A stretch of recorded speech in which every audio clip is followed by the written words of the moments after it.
Hi, I'm Jeff Snow with Anderson-Negele. Today I'm going to show you how to configure your L3 pressure transmitter.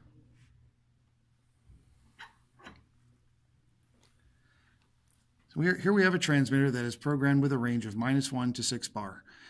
It's reading 0 bar, which is accurate. It's showing some signal on the bar graph indicating we're not at the very bottom of our full-scale output. If we look at our milliamp output, we are reading 6.29.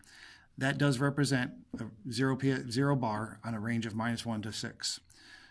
We're going to reconfigure the sensor with a range of 0 to 100 psi and see what it does to our output in our display. So we're going to go into the menu and look at our configuration. The first thing we're going to change is our units. So with units highlighted, we're going to select enter. We're going to select 3 different units from 3 different units, and the first one we want is process value.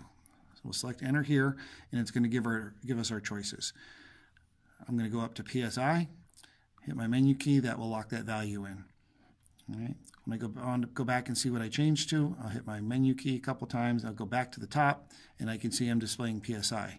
I've had no change in my milliamp output because I haven't changed the units. I have changed the units. I haven't changed the range. So we'll go back in to the menu, go down and select range. I did that wrong. Change the range, select enter. Lower range value is where we're going to output 4 milliamps.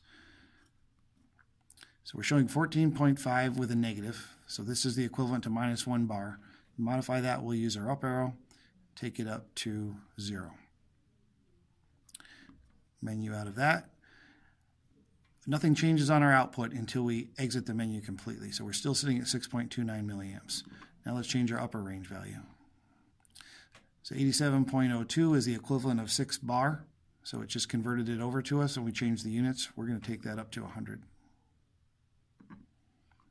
Okay.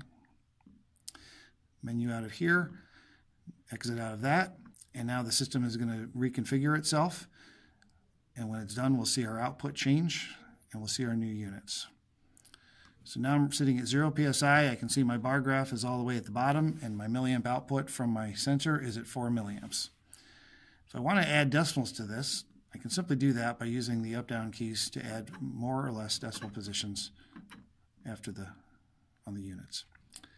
So these parameters are what's necessary at the bare minimum to configure an L3 if you don't specify your range and output units when you order it.